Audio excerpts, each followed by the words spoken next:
Olá, é muito bom ter você comigo mais uma vez. Eu sou Viviane Gaspar, do programa Cuidar de Quem Cuida, e hoje estamos na nossa aula 2 sobre a inteligência positiva. O tema são os sabotadores.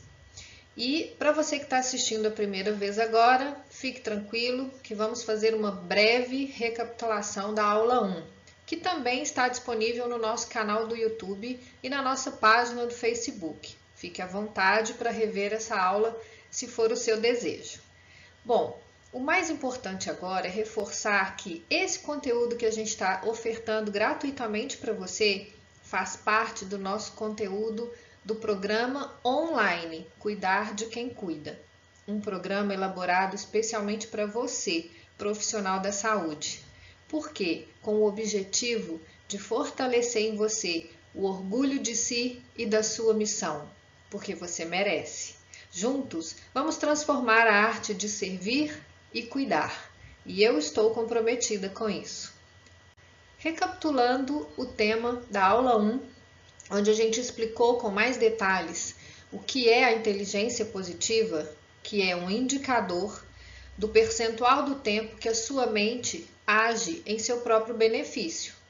E aí foi importante a gente resgatar os conceitos da inteligência positiva que estão sustentados na neurociência. Isso significa que não é teoria, não é terapia e tampouco autoajuda. Isso é ciência. Então, a inteligência positiva, observe comigo. Aqui, ó, no lado esquerdo do cérebro, a gente trabalha o tronco cerebral e o sistema límbico. E na inteligência positiva, esse é chamado cérebro sobrevivente. Por quê? Porque ele está relacionado com a sobrevivência física e emocional. Está relacionado com a evolução da espécie humana e também com a primeira infância, tudo que a gente aprende na nossa sobrevivência. Daí, o lado direito do cérebro, que trabalha especificamente a área do córtex pré-frontal medial, é o que a inteligência positiva chama de cérebro sábio ou cérebro QP. E está relacionada à parte mais evoluída do nosso cérebro, a nossa capacidade de engajamento social, ao circuito da empatia. E é nesse lado, nesta área do cérebro, que a inteligência positiva atua fortemente. E a gente vai entender ao longo das aulas o porquê disso. Então, feito isso, a gente iniciou falando da neuroquímica do crítico, né? O crítico, já que ele tem uma intenção positiva de nos proteger, ele está relacionado à nossa capacidade de lutar ou fugir diante de uma ameaça. O que é importante a gente saber é que ele tem uma intenção positiva. Nós precisamos do nosso cérebro crítico, nosso cérebro sobrevivente, para que a gente tenha esse discernimento e nos proteja, né, das nossas situações adversas, das intempéries da vida. Claro, o que é o problema nisso? É que quando a gente deixa o crítico no comando, a gente aumenta os níveis de cortisol, noradrenalina e dopamina. E aí a gente passa a viver num estado permanente de ansiedade, de tensão, tensão muscular, respiração ofegante, acelerada, batimento cardíaco alterado.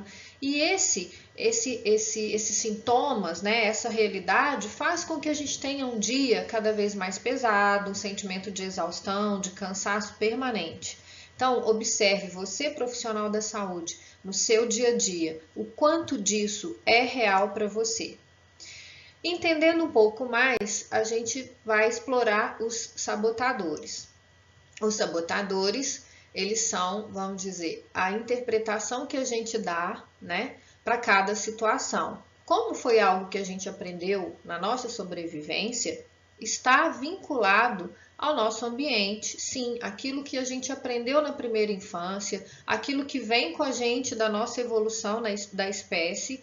E também há uma questão de proteção. Por quê? Porque a voz do crítico é aquela voz que fica sempre dizendo: olha, não faz isso, você pode se machucar. Não faz isso, as pessoas vão te interpretar mal. Olha, eu acho que você tem que fazer, mesmo não sendo bom, para você, vai ser bom para os outros. Enfim, é essa voz que fica o tempo todo questionando a nossa ação. E aí, nós comentamos ontem na aula 1 sobre o crítico, que é o maior de todos, né? O principal sabotador, é o pai de todos. E aí, ele vai ficar sempre, né, buscando um ajudante, um ou mais ajudantes. E a inteligência positiva codificou isso. Então, são 9 sabotadores que reforçam a ação do crítico. Na aula 1, nós falamos do prestativo. E o prestativo, ele tem um pensamento de que, eu tenho sempre que ser uma boa pessoa, eu preciso colocar os outros em primeiro lugar, né? Para que eu seja uma boa pessoa, para que eu seja vista pelos outros como uma boa pessoa, para que eu seja admirada pelos outros, eu tenho que colocar os outros em primeiro lugar. Esse é o pensamento do prestativo. E o sentimento, qual é? Bom, se eu me coloco no primeiro lugar, eu vou perder a admiração das pessoas. E aí, essa sensação de perda, né, normalmente é a justificativa que o crítico usa, né, que esse sabotador usa, para fazer com que a gente sempre se submeta, esteja sempre disponível, dizendo sim para os outros e dizendo não para a gente mesmo. E foi isso que a gente comentou, né? É um sentimento de que vai perder as pessoas vão te ver como uma pessoa egoísta, uma pessoa individualista. Então, o sabotador prestativo, ele tem uma tendência de nos colocar sempre em segundo lugar, em primeiro os outros. E aí, quando a gente falou sobre isso, a gente reforçou a necessidade de que, principalmente para nós que somos cuidadores em nossa essência, precisamos aprender a cuidar primeiro da gente, para que a gente possa cuidar melhor de quem precisa. Bom, hoje vamos falar de 3 sabotadores. Eles estão juntos porque eles têm uma base única. O sabotador insistente, hipervigilante e controlador. Os 3 sabotadores têm como base a ansiedade. O insistente, ele pensa, certo é certo.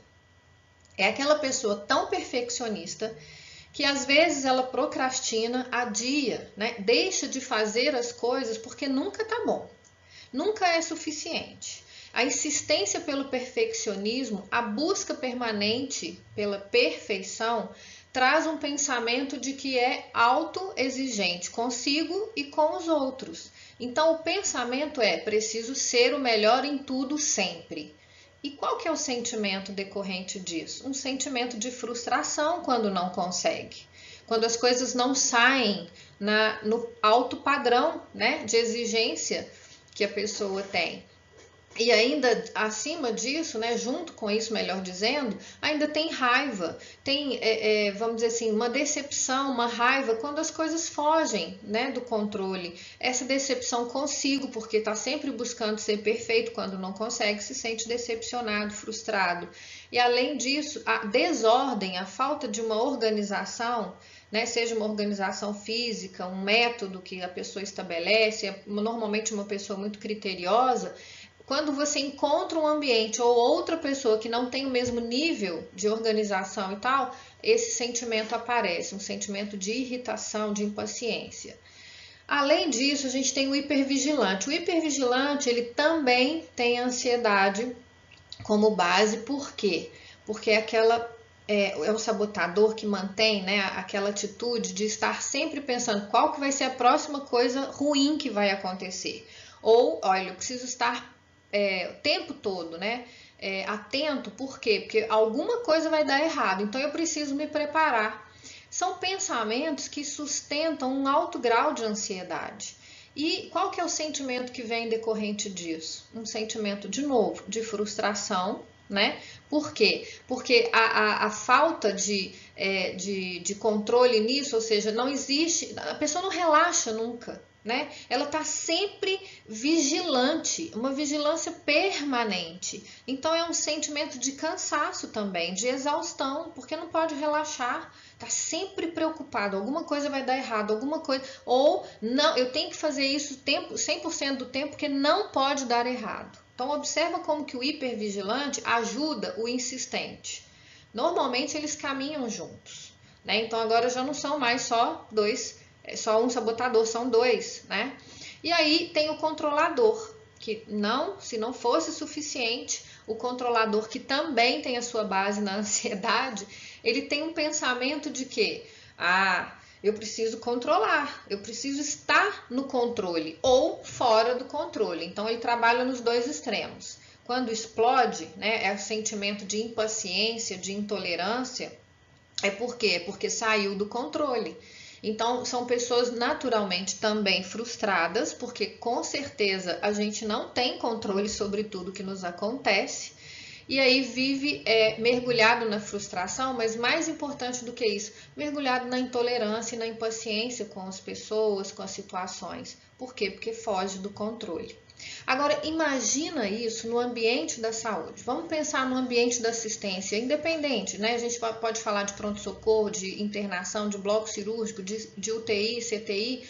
Imagina um profissional, né, que tem uma intenção que é positiva, então quer dizer, busca fazer o certo, isso é bom, que é o insistente, não é? Fazer o certo, para isso a gente tem os protocolos, para isso a gente tem as regulamentações que protegem a assistência, que asseguram ao paciente uma assistência com segurança e com qualidade.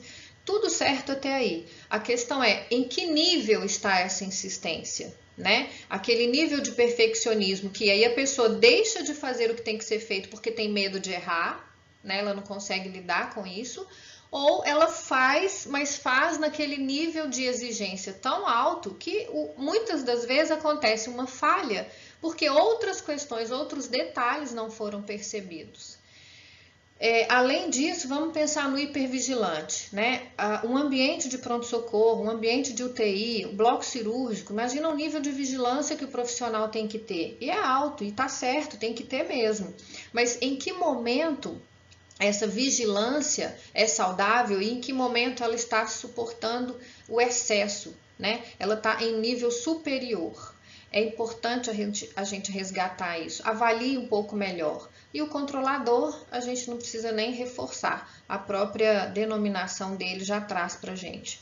Vamos tomar cuidado com os nossos sabotadores, ok? E o que a gente tem para falar agora é reforçar que nós teremos sempre nas nossas mídias sociais as nossas informações disponíveis. Vem comigo que a gente vai fazer muita coisa junto ainda, hein?